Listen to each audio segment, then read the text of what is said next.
आप जैसा सोचते हैं वैसे ही दुनिया आपके लिए बन जाती है। आप जो चाहते हैं वह चाहे दुनिया के किसी भी कोने में हो, वह आप तक अवश्य ही पहुंच जाएगा। केवल आपको सोचने की शक्ति पर विश्वास रखना होगा। और यह विश्वास कैसे आएगा, यही हम आज एक प्रसिद्ध भिक्षु की कहानी के माध्यम से जानेंगे। तो चलिए कहानी की शुरुआत करते हैं। दोस्तों, किसी ने पूछा था कि ध्यान की कोई सरल विधि बताइए जिससे हम सीधे ध्यान में उतर जाएं और हमें ज्यादा मेहनत भी ना करनी पड़े। लेकिन मेरा आप लोगों से एक सवाल है, आपको क्या लगता है इस दुनिया में कोई भी कार्य करने के लिए क्या हमें मेहनत करने की कोई आवश्यकता नहीं है? क्या बिना कुछ किए ही कोई भी कार्य पूरा किया जा सकता है? और आपको ऐसा क्यों लगता है कि ध्यान इतना मुश्किल कार्य है? क्या आप उसे कर ही नहीं पाते? और अगर आप सोचते हैं तो जरूर मुश्किल ही होगा।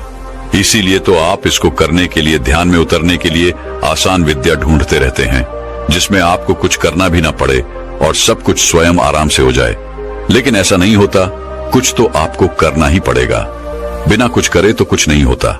याद रखिएगा, जो जितना कठिन परिश्रम करता है उसे उतना ही अधिक मीठा फल भी मिलता है, और जो परिश्रम नहीं करते उन्हें उतना ही कम मिलता है। तो हम यहाँ ध्यान की बात कर रहे हैं। ध्यान को हम कैसे आसान बना सकते हैं? अगर वास्तविकता देखी जाए तो ध्यान बहुत आसान है, लेकिन ना जाने क्यों आप लोगों ने ये मान रखा है कि ध्यान करना बहुत मुश्किल है, बहुत कठिन है। और मेरी एक बात अवश्य याद रखिएगा, एक मनुष्य के भीतर जो मानने की एक शक्ति है, ये उसके पूरे जीवन को बदल कर रख सकती है। इसलिए जब भी हम कुछ मान लेते हैं तो सामने वाली चीज वैसे ही हमें दिखाई देने लगती है और घटनाएं भी उसी के अनुरूप घटने लगती हैं। इसे एक छोटी सी कहानी के माध्यम से समझते हैं। एक छोटा सा गांव था। उस गांव में एक व्यक्ति रहता था जो हमेशा खुश रहता था। उसके सामने चाहे कितनी भी बड़ी मुसीबत या कितनी भी बड़ी घटनाएं क्यों ना जाएं, वह उनका हंसकर सामना किया करता था। इसलिए वो हमेशा हर परिस्थिति में खुशियां ढूंढ ही लेता था, क्योंकि उसका यह मानना था कि जो कुछ भी उसे जीवन में मिल रहा है उसे देने वाला वह भगवान है और उससे वह बहुत प्रेम करता था। इसीलिए हमेशा हर परिस्थिति में, सुख में, दुख में वह हमेशा अच्छा ढूंढ ही लिया करता था, जिस कारण वह हर परिस्थिति में खुश रहता था, हमेशा हंसता रहता था। लेकिन उसी के पड़ोस में एक और व्यक्ति रहता था और उसका वह पड़ोसी बहुत धनवान था। उसके पास बेशुमार दौलत थी, जबकि वह व्यक्ति बहुत गरीब था। वह धनवान पड़ोसी जब भी उस गरीब व्यक्ति को देखता तो उसे अच्छा नहीं लगता था, क्योंकि वो हमेशा खुश रहता था, हमेशा हंसता रहता था, आनंदित रहता था। ये देखकर प्रधान पड़ोसी उससे बहुत जलता था। उससे उसकी खुशी बर्दाश्त नहीं होती थी। वह तो बस उसे उदास देखना चाहता था। वह चाहता था कि वह रोए, गिड़गिड़ाए, परेशान रहे, चिंतित रहे, जिससे उसके मन को शांति मिले और उसे इस तरह से देखकर वह बहुत प्रसन्न हो सके। वह यह चाहता था कि उसका वह गरीब पड़ोसी ये मान ले कि सारी खुशियां धन से ही मिलती हैं। इसलिए एक दिन पड़ोसी उस गरीब आदमी के पास पहुंचा और उसे कहने लगा, मित्र, इस रास्ते में एक औरत रहती है जो रोज सुबह टोकरी लेकर निकलती है। जब भी औरत मेरे सामने आती है तो मेरा पूरा दिन बेकार हो जाता है, मेरा पूरा दिन बर्बाद हो जाता है। वह बहुत मनहूस है, इसलिए जब भी वह तुम्हारे सामने आए तो अपनी नजर चुरा लेना, अन्यथा तुम्हारा दिन भी पूरी तरह से बर्बाद हो जाएगा और तुम दिन भर परेशान रहोगे, चिंतित रहोगे। तुम्हारे साथ कुछ न कुछ अनहोनी घटती ही रहेगी। इतना कहकर वह धनवान पड़ोसी वहां से चला गया। लेकिन उस गरीब व्यक्ति ने उस धनवान व्यक्ति की बातों पर बिल्कुल ध्यान नहीं दिया। अगले दिन वह धनवान व्यक्ति एक बार फिर उस गरीब व्यक्ति के पास आया और एक बार फिर से उसने उस औरत के बारे में वही सारी बातें कही। ऐसा ही करीबन उसने एक सप्ताह तक किया। वह हर रोज आता और उस गरीब व्यक्ति को उस औरत के बारे में इस तरह की बातें बताता और फिर अपने काम पर निकल जाता। एक दिन वो गरीब व्यक्ति खुशी खुशी कहीं जा रहा था। तभी रास्ते में उसे वो टोकरी वाली औरत नजर आ गई और ठीक उसी समय पर उसे उस समय बात भी याद आ गई कि यह औरत मनहूस है। जो भी इसका चेहरा देख लेता है उसका पूरा दिन बर्बाद हो जाता है। उसके साथ कुछ ना कुछ अनहोनी घटती ही रहती है। वह यह सोचता हुआ आगे जा ही रहा था कि तभी अचानक उसके पैरों में एक कांटा चुभ गया। अब ऐसा नहीं है कि उसे पहली बार कांटा चुभा था। जब भी उसे कांटा चुभता तो ईश्वर का धन्यवाद करके आगे की ओर बढ़ जाता था। वह हमेशा यही कहता था कि हे ईश्वर, आपका बहुत बहुत धन्यवाद, आपने मुझे बचा लिया, अन्यथा इससे कुछ बड़ा हो सकता था। लेकिन आज जब उसके पैरों में कांटा चुभा तो उसने सोचा शायद वह धनवान व्यक्ति सही कहता है। यह औरत मनहूस है, जो भी इसका मुंह देख लेता है उसका पूरा दिन बर्बाद हो जाता है। उसके साथ कुछ न कुछ अनहोनी घटने लग जाती है। अब से जब भी वह गरीब व्यक्ति कहीं जा रहा होता है तब तक वह टोकरी वाली औरत उसके सामने आ जाया करती। हालांकि वह उसके सामने पहले भी आया करती होगी, लेकिन तब उसका ध्यान उस पर नहीं जाता था। लेकिन अब उसका पूरा ध्यान केवल उसी पर था। जब भी वो उसके सामने आती तो उससे वो दुख के पल याद आने लगते, जब उसका मुख देखने के कारण उसे कुछ दुख मिला हो। और इसी तरह वो उन दुखों के छड़ों को इकट्ठा करता चला गया और उन दुखों के लिए वह हमेशा उस औरत को जिम्मेदार मानने लगा, उसे कोसने लगा। और इसी प्रकार धीरे धीरे उसके मन की जो खुशियां थी वह क्षीण होती चली गई। वह हमेशा दुखी रहने लगा था, परेशान रहने लगा था। अब उसके साथ कुछ भी अच्छा नहीं होता था। वह छोटी से छोटी चीजों में भी दुख ढूंढ ही लेता था। ऐसा ही कई दिनों तक चला और अब वह उस औरत से बहुत परेशान हो चुका था। वह उसे किसी तरह से भी छुटकारा पाना चाहता था। एक दिन वह अपने मार्ग में आगे जा रहा था कि तभी उसके सामने वह औरत आ गई। उसे देखते ही उसका पैर फिसल गया और वह पास ही के एक गड्ढे में जा गिरा। जैसे तैसे उसने खुद को वहां से निकाला और वो वापस अपने घर पहुंचा और मन ही मन वो उस औरत से छुटकारा पाने के लिए तरह तरह के तरीके ढूंढ रहा था। उसे उस औरत पर बहुत गुस्सा आ रहा था और तभी उसके मन में ख्याल आया कि क्यों ना मैं इस औरत को हमेशा हमेशा के लिए खत्म कर दूं। ना तो यह औरत रहेगी और ना मेरे साथ यह अनहोनियां होंगी, ना मुझे इस तरह से परेशान रहना होगा। देखते ही देखते रात्रि का समय हो चुका था। इन्हीं विचारों के साथ वह उस रात उसे हमेशा हमेशा के लिए खत्म करने के लिए निकल पड़ा। वह तेजी से आगे बढ़ रहा था कि तभी वह अचानक एक व्यक्ति से टकरा गया। वह व्यक्ति और कोई नहीं बल्कि उसका गुरु था। वह गुरु अपने उस शिष्य को देखकर यह समझ चुके थे कि यह बहुत परेशान है और किसी न किसी चिंता में है। तभी वह अपने शिष्य से कहते हैं, इतनी रात को कहां जा रहे हो? इस पर उनका शिष्य कहता है, हे गुरुवर, मैं उस टोकरी वाली औरत से बहुत परेशान हो चुका हूं और अब तो मैं उसे रास्ते से हटाकर ही दम लूंगा। उसने मेरा पूरा जीवन बर्बाद कर दिया है। हर रोज मेरे साथ कुछ न कुछ अनहोनी होती रहती है। अब मैं उसे नहीं छोड़ूंगा। उसे तो मैं उसकी अंजाम तक पहुंचाकर ही दम लूंगा। तभी उन गुरुवर ने उस व्यक्ति के हाथों में हथियार देखा और उसे कहने लगे, अच्छा तो तुम उसकी हत्या करने जा रहे हो? इस पर वह गरीब व्यक्ति कहता है, हे गुरुवार, उसने मेरे सुखी जीवन में आग लगा दी है। मेरा जीवन पूरी तरह से बर्बाद हो चुका है। हर रोज मेरे साथ कुछ ना कुछ अनहोनी घट जाती है। मैं हर रोज केवल यही प्रयास करता हूं कि वो मुझे मार्ग में न मिले, लेकिन वो हर रोज मेरी मार्ग के बीच में आ ही जाती है। उसके कारण मेरा पूरा जीवन नर्क बन चुका है। इसी कारण मैं बहुत परेशान हो चुका हूं। इसीलिए मैंने ये तय किया है कि अब मैं उसे नहीं छोड़ूंगा। मैं तो उसे अपने मार्ग से हटाकर ही दम लूंगा। इस पर वह गुरु मुस्कुराने लगे और उस व्यक्ति से कहते हैं, इसके लिए तुम्हें उसकी हत्या करने की कोई आवश्यकता नहीं है। मैं तुम्हें एक मार्ग दिखाता हूं, तुम उस पर चलो, तुम्हारा सब कुछ फिर से अच्छा होने लगेगा। इस पर वह व्यक्ति कहता है, हे गुरु, बताइए वह कौन सा मार्ग है? मुझे क्या करना होगा?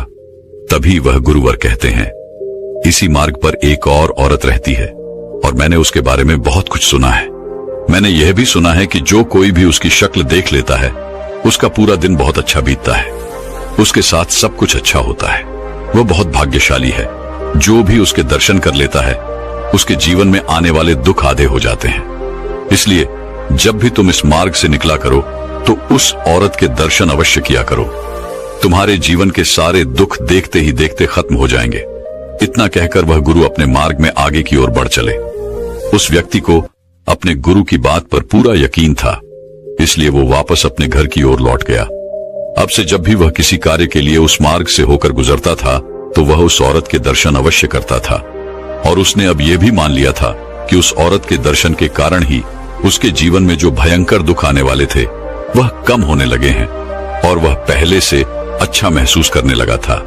वह पहले से खुश महसूस करने लगा था, क्योंकि वह हर रोज उस औरत को देखकर वहां से निकल जाता और उसके साथ सब कुछ अच्छा हो जाता। उसे इस बात का विश्वास हो चुका था कि अब उसके साथ कुछ भी गलत नहीं होगा, उसके साथ सब कुछ अब अच्छा ही होगा। यदि उसके साथ कुछ भी गलत होता था तो वो यही सोचता था कि शायद मेरा इससे भी बड़ा अहित होने वाला था, लेकिन उस औरत के दर्शन के कारण मैं बच गया।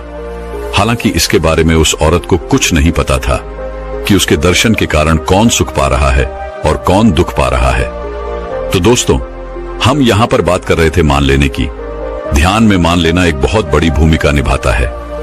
अगर आप ये मान लेते हैं कि ध्यान कठिन है और इसे आप कभी नहीं कर सकते, तो आप यकीन मानिए आप इसे कभी नहीं कर पाएंगे, क्योंकि आपका विश्वास यही कहता है। आपने जो मान रखा है, आपने जो विश्वास रखा है, वह यही कहता है। और तो और कुछ लोग ऐसा भी कहते हैं कि ध्यान करने से लोग पागल हो जाते हैं। यदि आप ऐसा मानते हैं तो आपके साथ भी ऐसा ही होगा। लेकिन जरा यह सोचिए, क्या नकारात्मक विचारों से सकारात्मक चीजों को उत्पन्न किया जा सकता है? क्या नकारात्मक विचारों से सकारात्मक विचारों का निर्माण किया जा सकता है? नहीं। यदि आपको सकारात्मक होना है तो आपको सकारात्मक सोचना होगा, सकारात्मक चीजें माननी होंगी, सकारात्मक चीजों पर विश्वास करना होगा और सकारात्मक विचार ही उत्पन्न करने होंगे। इसलिए जो आप मान लेते हैं आपके साथ भी वैसा ही होता है। तो अब बात आती है कि ध्यान कैसे किया जाए। शुरुआत में तो हम केवल ध्यान करने की कोशिशें कर सकते हैं, लेकिन एक बात आपने यह भी ध्यान दी होगी, आप पूरे दिन में बहुत सारा समय यूं ही व्यर्थ गवा देते हैं। लेकिन यदि कोई आपसे यह कहे कि केवल 5 मिनट दिन में, केवल 5 मिनट आप अपने ध्यान को दीजिए, तो आप यह नहीं कर पाएंगे। हालांकि आप अपना अधिकांश समय यूं ही व्यर्थ गवा देते हैं, लेकिन वो 5 मिनट आप ध्यान करने में नहीं दे सकते। आपसे कोई कहे कि 5 मिनट बैठकर शांति से केवल अपनी सांसों पर ध्यान दीजिए, तो यह आप नहीं कर पाएंगे। हो सकता है कि आप में से अधिकांश लोग इसे 1 दिन करें, 2 दिन करें, 3 दिन करें, 4 दिन करें, और फिर किसी की बात सुनकर अगर आपको और भी ज्यादा प्रेरणा मिल जाए तो हो सकता है क्या आप उसे 15 से 20 दिन या फिर महीना भर कर सकते हैं। लेकिन फिर आप इसे ऊपरी मन से करने लग जाएंगे और एक ना एक दिन आप इसे छोड़ देंगे।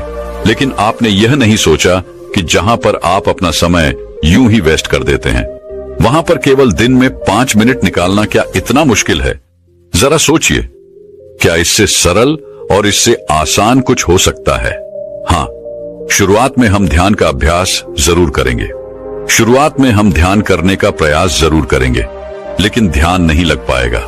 इससे आप परेशान होने लगेंगे, चिंतित होने लगेंगे और तरह तरह की अलग मार्गों को ढूंढने लग जाएंगे, जो इससे भी सीधा हो, सरल हो, आसान हो, जिसमें आपको कुछ करना भी ना पड़े और आप आसानी से ध्यान में उतर जाएं।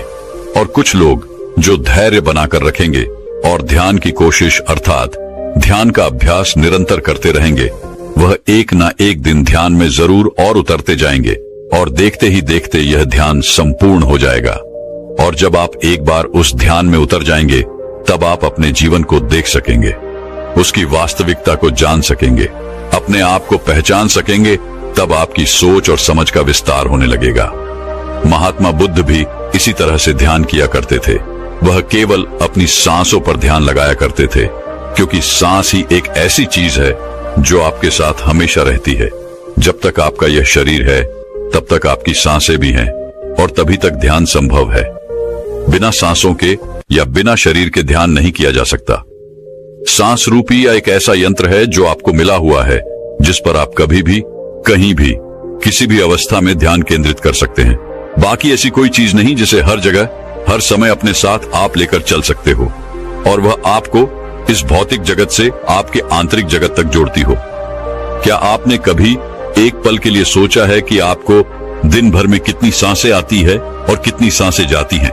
क्या आपने कभी इस पर ध्यान दिया है? क्या आपने कभी यह भी ध्यान दिया है कि क्या आप सांसें ले रहे हैं या नहीं? तो चलिए एक छोटा सा प्रयोग करके देखते हैं। आप सबके पास मोबाइल फोन तो होगा ही, जिसे आप यूज करते हैं। आपके पास इंटरनेट भी होगा। आपका जब मन करता है तब आप अपने फोन पर उंगलियां चलाने लग जाते हैं। कुछ नहीं तो आप बार बार फोन ऑन ही करके देख लेते हैं। कुछ मिल जाए कुछ मजेदार ढूंढने लगते हैं, क्योंकि फोन आपकी एक आदत सी बन चुकी है और आप उसके बिना एक सेकंड भी रह नहीं पाते। तो अब आपके मन में यह प्रश्न उठ रहा होगा कि आखिर आपको करना क्या है। तो आपको बस एक छोटा सा काम करना है। आपको अपने इस फोन को कुछ देर के लिए अपने आप से दूर रखना है और अपने आप पर ध्यान केंद्रित करना है कि आप कितनी देर तक फोन को बिना इस्तेमाल किए रह सकते हैं। जब आप ध्यान देंगे तब आपको यह एहसास होगा कि आपके भीतर से कोई ऐसा है जो आपसे यह कह रहा होगा, जो आपसे जोर जबरदस्ती करेगा कि उस फोन को उठा लो, उस फोन को ऑन करो और देखो कि क्या हो रहा है, क्या चल रहा है, कुछ नया तो नहीं आया, कुछ मजेदार आया होगा। अब आपके मन में यह प्रश्न उठ रहा होगा, क्या आखिर ये जोर जबरदस्ती हमसे करेगा कौन? तो ये कोई नहीं है, ये तो केवल आपकी एक आदत है और ये आदत घटना चाहती है, क्योंकि हम जो भी आदतें अपनाते हैं वो आदतें घटने के लिए ही होती है और वह सभी घटना ही चाहती है।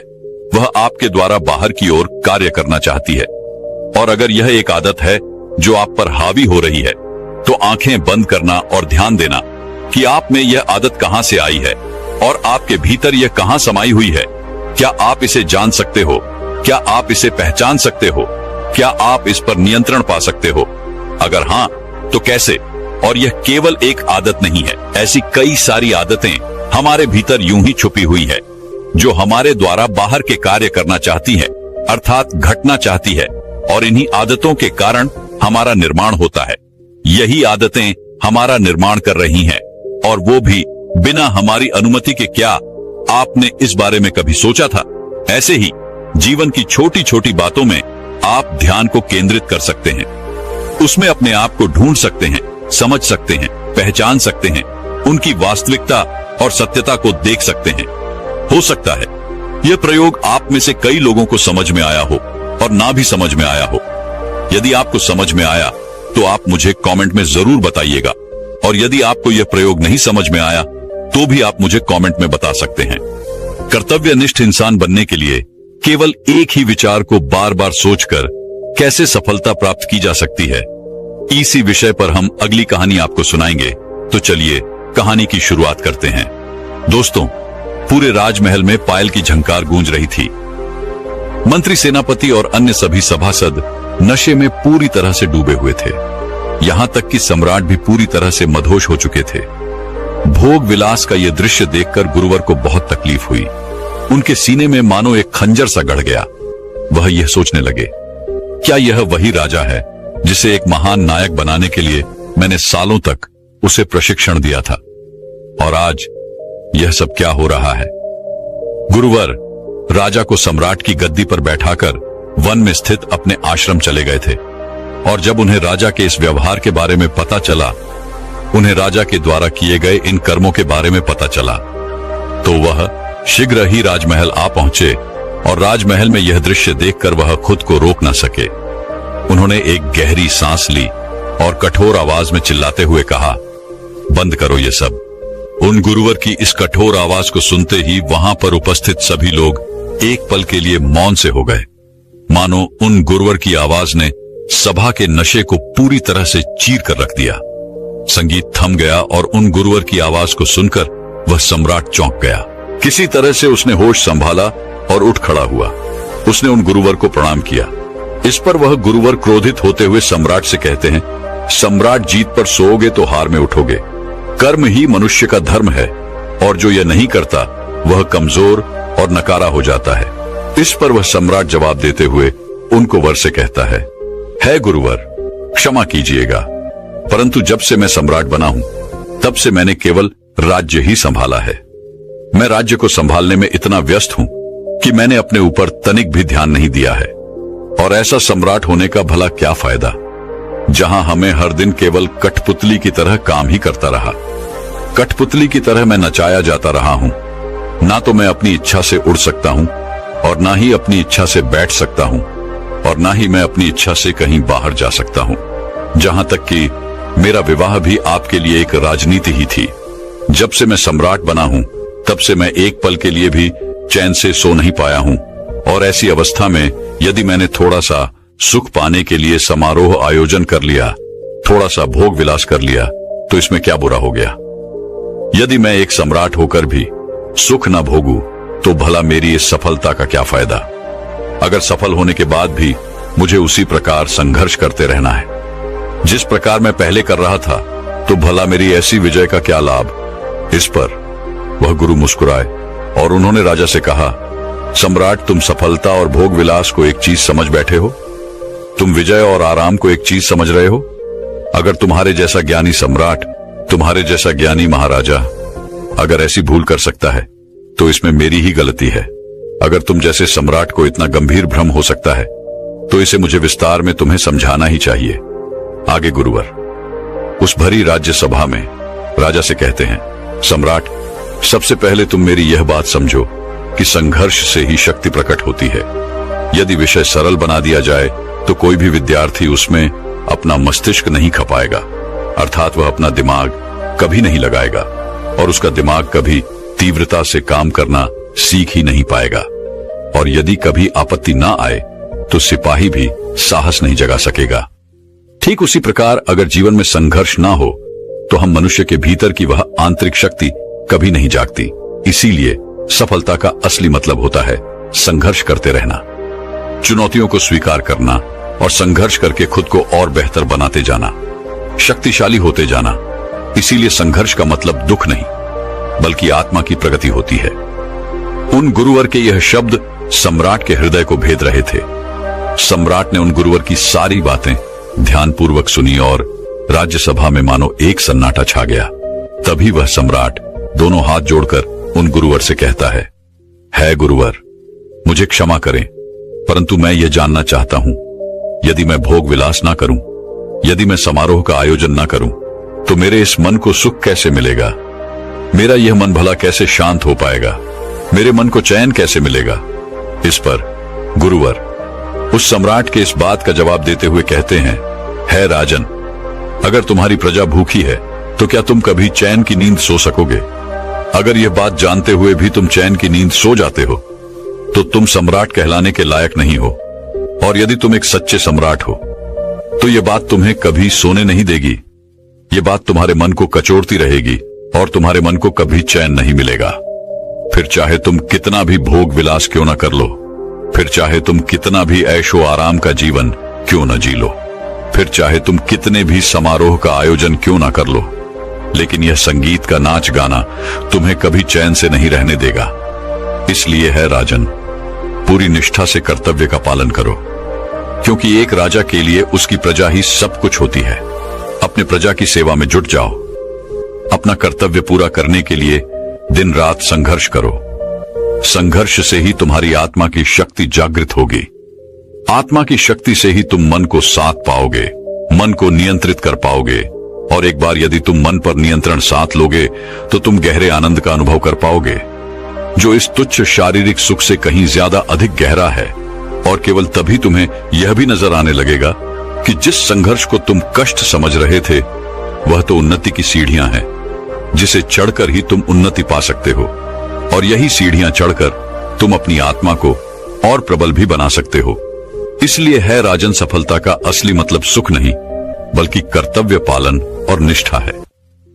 गुरुवर की यह सारी बातें सुनकर सम्राट के आंखों से पर्दा हट चुका था। वह उन गुरुवर की हर एक बात को अच्छी तरह से समझ चुका था।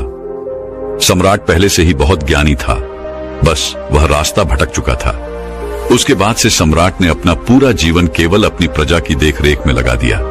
उसने पूरी निष्ठा से राज्य प्रशासन किया और देखते ही देखते उसकी प्रजा भी उससे अत्यधिक पसंद करने लग गई थी। लेकिन सम्राट के जीवन काल में एक ऐसा समय भी आया जब पूरे राज्य में भीषण अकाल पड़ा था। और इसी अकाल के दौरान सम्राट ने अंतिम 40 दिनों में अन्न का एक दाना भी नहीं खाया था, क्योंकि राजा की प्रजा के पास अन्न नहीं था। ऐसे में राजा भला भोजन कैसे ग्रहण कर सकता है? और 40 दिनों की लगातार अथक प्रयासों के बाद, मुश्किलों और संघर्षों के बाद सम्राट ने प्राण त्याग दिए। दोस्तों, यह कहानी बहुत छोटी सी है लेकिन हमें बहुत कुछ सिखाती है। आपने देखा होगा कि आजकल हम तरह तरह की संगीत सुनते हैं, मूवीज देखते हैं, तो हमें लगता है कि सफलता का असली अर्थ यही है, पैसा कमाओ और फिर जिंदगी में आराम करो, महंगी महंगी गाड़ियों में बैठो, महंगी कपड़े पहनो। लेकिन आप ये नहीं समझ पा रहे कि इससे आपको कितना नुकसान हो रहा है, क्योंकि यदि आप सफलता को आराम मान बैठे हो तो आपको कभी मेहनत करने का मन ही नहीं होगा, क्योंकि सफलता तो केवल नाम के लिए है, किंतु आप अपने मन के भीतर से तो केवल आराम ही आराम चाहते हैं। और देखते ही देखते हमारा अंतर्मन इस आराम के लक्ष्य को अपना भी लेता है। और यही कारण है कि हम में से अधिकांश से लोगों का काम में मन नहीं लग पाता, क्योंकि हम भीतर ही मन से आराम चाहते हैं, उस काम से छुटकारा चाहते हैं। और ऐसी अवस्था में यदि आपने सफलता पा भी ली तो उस सफलता में भला क्या अंतर आ जाएगा। इंसान की यात्रा मूलाधार से चेतना या शरीर से प्रकाश की है, इसलिए कभी संघर्ष से भागे मत, क्योंकि आत्मा को ऊपर उठाने के लिए, उसे मजबूत बनाने के लिए लगातार संघर्ष करते रहना चाहिए, ताकि आप अपने भीतर बैठे हुए उस डर, उस कमजोरी से लड़ सके, उसे हरा सके और उसे अपने भीतर से निकाल सके। इसलिए मुसीबतों से डरिए मत, बल्कि उनका सामना कीजिए, उनसे संघर्ष कीजिए और खुद को मजबूत बनाइए, खुद को और ऊपर उठाइए। और इसके लिए आपको किसी युद्ध में जाने की कोई आवश्यकता नहीं है। बस अपने कर्तव्य काल का निष्ठा और ईमानदारी के साथ पालन करो। लेकिन अब आपके मन में यह सवाल उठ रहा होगा, हम क्या कर सकते हैं, हमारा तो मन ही नहीं लगता। तो इसका बड़ा ही सीधा सा जवाब है। इसके लिए आपको सबसे पहले एक लक्ष्य निर्धारित करना होगा। मान लीजिए कि आप 3 साल में क्या पाना चाहते हैं, उसे एक पेपर पर लिख दीजिए। अगले 3 साल में आपका लक्ष्य क्या है, यह आपको पहले जानना होगा। और फिर उस लक्ष्य को पाने से आपके जीवन पर क्या प्रभाव पड़ेगा, आपके परिवार पर क्या प्रभाव पड़ेगा। जो भी 3 साल का आपका लक्ष्य बनेगा, इस समय केवल वही आपका उद्देश्य है। और जब आप इस उद्देश्य का अर्थात इस लक्ष्य का पीछा करते हो, पूरा मन लगाकर काम को पूरा करने की कोशिश भी करते हो, लेकिन उसी दौरान हमारे मन में तरह तरह के विचार भी उत्पन्न होने लगते हैं। बार बार कहीं न कहीं हमारे मन के भीतर एक भ्रम सा बना रहता है, जो आपको बार बार आलस्य और तामसिकता की ओर ले जाता है, जिस कारण बार बार हमारे मन में एक डर उठता है, एक संदेह उठता है और हम खुद पर शंका करने लगते हैं। लेकिन आपको इन पर ध्यान नहीं देना चाहिए, बल्कि आपको इन्हें छोड़कर अपने कर्म पर ध्यान देना चाहिए। आपको उच्च कर्म करने की कोशिश करनी चाहिए। वास्तविकता में यही संघर्ष है जो आपको खुद से ही करना पड़ता है। इस बात को कुछ ऐसे समझने की कोशिश कीजिए। मान लीजिए आपके भीतर 2 प्रकार के मस्तिष्क हैं, एक उच्चतम और दूसरा न्यूनतम, और दोनों ही आप पर नियंत्रण पाना चाहते हैं। उन दोनों के बीच में लगातार एक खींचातानी चलती रहती है, जिसके बारे में हमें पता नहीं होता। लेकिन जब हम जागरूक होते हैं, हम यह अच्छी तरह समझ पाते हैं और हम उन दोनों पर नियंत्रण साधने में सफलता भी प्राप्त कर लेते हैं। और इसे ही संघर्ष कहा जाता है, क्योंकि यह लड़ाई हमें भीतर की ओर लड़नी है। हमारा दुश्मन यहाँ पर और कोई नहीं बल्कि हम खुद ही हैं, और यहाँ पर हमारा मित्र भी कोई और नहीं बल्कि हम खुद ही हैं। यदि आप भी अपने जीवन में तरक्की पाना चाहते हैं, तो तरक्की पाने के लिए इस नियम को समझने की आवश्यकता है कि बड़ी जिम्मेदारियां केवल उस व्यक्ति को ही मिलती है जो अपना किरदार अच्छी तरह से निभाता है। अर्थात यदि आप अच्छे से अपना कार्य कर रहे हैं तो अवश्य ही आपको और भी अच्छे काम मिलेंगे, आपको उन्नति मिलेगी। किंतु यदि आप अपने काम में आनाकानी कर रहे हैं, आप अपने काम को टाल रहे हैं, तो ऐसे में भला आपको कोई भी कार्य क्यों सौंपेगा। यह दुनिया संघर्ष पर ही टिकी हुई है और यह दुनिया का एक अडिग नियम है।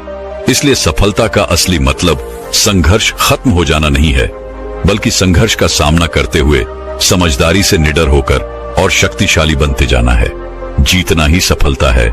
इसलिए अपनी काबिलियत पर ध्यान दीजिए और अपने काम को पूरी निष्ठा और कर्तव्य के साथ पूरा कीजिए। लेकिन अब यहाँ पर अधिकांशतः लोग यह सवाल करेंगे कि मेरे जीवन में तरह तरह की तकलीफें, मेरे पास अच्छे साधन नहीं है, या फिर मेरे जीवन में बहुत सारी कठिनाइयां हैं। यदि आप इस तरह से सोचेंगे तो आप कभी भी संघर्ष की यह लड़ाई जीत नहीं पाएंगे, बल्कि आपको इस तरह से सोचना चाहिए कि मैं यह कार्य करने के लिए पूरी तरह से सक्षम हूं, मैं इस संघर्ष को संभालने के लिए पूरी तरह से काबिल हूं। जैसे ही आप अपने आप से यह कहेंगी, वैसे ही आपके मन में से एक जवाब आएगा, नहीं अभी आप काबिल नहीं हैं। और ठीक उसी वक्त आपको खुद से एक बार फिर यह पूछना है, क्या कोई इससे भी छोटी परेशानी है जिसे मैं संभालने के काबिल हूं। और उस वक्त आपके भीतर से जवाब आएगा, हाँ, मैं इस समस्या का समाधान कर सकता हूं। और जैसे ही आपके भीतर से यह जवाब आए, आप उस समस्या के समाधान में पूरी तरह से जुट जाइए। जैसे हम में से अधिकांश लोग अपनी नौकरी के लिए जगह जगह घूमते फिरते हैं। किसी को अपना घर छोड़कर कहीं और जाकर नौकरी करनी पड़ती है, तो किसी को अपना घर परिवार ले जाकर कहीं और पर रहना पड़ता है। ऐसी अवस्था में आप अपने आप से पूछ सकते हैं, मैं क्या नियंत्रित कर सकता हूं? आपके भीतर से जवाब आएगा, मैं खाना पीना, समय पर उठता, समय पर सोना, नियमित एक्सरसाइज, ध्यान करना, ये सारी चीजें मैं आसानी से नियंत्रित कर सकता हूं। हां, आपको लग रहा होगा कि ये बहुत सी छोटी सी चीजें, लेकिन शुरुआत आपको छोटी चीजों से ही करना होगा। आप इनमें महारत हासिल करने की कोशिश करिए। जैसे ही आप अपने आप से ही सवाल करेंगे कि मैं आज से इन चीजों पर नियंत्रण साधने वाला हूं, वैसे ही आपका मन आपसे कहने लगेगा, इन बातों में भला क्या रखा है, इससे अच्छा है देर तक जागो, रात में मूवीज वगैरह देखो और भविष्य की चिंता छोड़ दो। और यहां पर अधिकांश लोग ऐसा ही करते हैं, जबकि आपको ये नहीं करना, बल्कि आपको बिना विचलित हुए अपने मन पर नियंत्रण करते हुए आपने कार्य में जुट जाना है। और यही संघर्ष है। लेकिन अब आप लोगों के मन में यह प्रश्न उठ रहा होगा कि आखिर संघर्ष कैसे करते हैं? तो इसका बड़ा ही सीधा सा जवाब है, सीधा उसका सामना करो। केवल आपके मन के भीतर बैठा हुआ है वह डर, वह अविश्वासी आपको आलस के जाल में फंसाए हुए हैं। किंतु जब आप चुनौतियों का सामना करने के लिए दृढ़ निश्चय करते हो, जब कर्तव्य और निश्चय से पूरा करने का प्रण लेते हो, ठीक उसी समय उस समस्या का सामना करने के लिए आपके भीतर साहस और शक्ति अपने आप ही विकसित होने लगती है। लेकिन इसका मतलब यह नहीं कि यदि आप एक चुनौती जीत गए तो आप आराम से बैठ जाइए, बल्कि आपको आगे बढ़ते रहना है, खुद को और बेहतर बनाते रहना है। इसलिए जब आप एक चुनौती जीत जाओ तो आगे बढ़ो और अपने आप को और बेहतर बनाओ, क्योंकि आपने यह रास्ता अपनी उन्नति के लिए चुना है। और यदि आप उन्नति करना चाहते हैं तो आपको लगातार आगे तो बढ़ते ही रहना होगा। इसी प्रकार सीढ़ी दर सीढ़ी मन को जीता जा सकता है, मन पर नियंत्रण साधा जा सकता है। और जैसे जैसे आप अपने मन पर नियंत्रण साधते जाएंगे, आप देखेंगे कि आपके भीतर लगातार परिवर्तन हो रहा है और आप छोटी से छोटी चीजों का समाधान बड़ी सरलता से निकाल लेते हैं। और वहीं पर आप बड़ी से बड़ी समस्याओं का सामना करने से कभी पीछे नहीं हटते। और ये सब आपके संघर्ष के कारण ही हो सकता है। यदि आप खुद से संघर्ष ना करें, खुद से ना लड़े, तो आप उन उन्नतियों को हासिल नहीं कर सकते। जैसे आपको याद होगा, जब हम छोटे बच्चे थे और हमारे सामने कोई भी गणित का एक सवाल आता था तो हम उसे देखकर विचलित हो जाते थे। हम डर जाते थे, पता नहीं ये हम सॉल्व कर पाएंगे या नहीं, पता नहीं हम इसका समाधान निकाल पाएंगे या नहीं। लेकिन जैसे जैसे आप उस पर कार्य करते हैं, जैसे जैसे आपको शिक्षक उसके बारे में अच्छी तरह समझाते गए, वैसे वैसे हम उसका समाधान निकालने में सक्षम हो पाते हैं। और ऐसा इसलिए होता है क्योंकि हमारे पास वहां पर उसके अलावा दूसरा और कोई रास्ता नहीं था। और जब आप इसी सोच के साथ आगे बढ़ते हैं तो आप हर समस्या का समाधान निकाल सकते हैं। लेकिन आजकल के समय में हमारे पास एक के अलावा और भी कई सारे विकल्प होते हैं और इसी कारण हम अपने लक्ष्य तक कभी पहुंच नहीं पाते। क्योंकि जैसे ही हम अलग अलग विकल्प चुनते हैं, हमारा मन तुरंत हमसे ये कहता है, अरे ये नहीं हुआ तो क्या हुआ, हम वो वाला कर लेंगे, यदि वो ना हुआ तो हम वो वाला कर लेंगे। लेकिन इसी के चक्कर में आप पूरी तरह से फंस कर रह जाते हैं। ना तो आप अपना पहला लक्ष्य पूरा कर पाते हैं और ना ही दूसरा और ना ही तीसरा, और यह कड़ी इसी प्रकार चलती रहती है। और हम जीवन के इस संघर्ष में पूरी तरह से फंस कर रह जाते हैं, क्योंकि तब हमें ऐसा प्रतीत होने लगता है कि हमारे अंदर वह शक्ति नहीं, हमारे अंदर वह साहस ही नहीं है कि हम किसी भी लक्ष्य को प्राप्त कर सके। किंतु यदि आप अपने जीवन में केवल एक लक्ष्य रखते हैं और एक ही विकल्प रखते हैं कि मुझे इस लक्ष्य को किसी भी हालत में हासिल करना है, तो आप खुद ब खुद उस लक्ष्य को हासिल करने के लिए तैयार हो जाएंगे। आपके भीतर वो शक्ति, वो साहस उत्पन्न होने लगेगा और आप देखते ही देखते उस लक्ष्य की ओर तेजी से आगे बढ़ने लगेंगे। और एक समय ऐसा भी आएगा जब आप उस लक्ष्य को बड़ी सरलता और आसानी से हासिल भी कर लेंगे। लेकिन जब पीछे मुड़कर आप अपनी उस यात्रा को देखेंगे, तब आपको एहसास होगा कि ऐसा कैसे हो सकता है। मुझे तो कभी लगा ही नहीं था कि मैं इतनी कठिन यात्रा कर सकता हूं, लेकिन वास्तविकता यही है कि आप कुछ भी कर सकते हैं। जो आप चाहते हैं वह आप कर सकते हैं, जो आप चाहते हैं वह आप पा सकते हैं।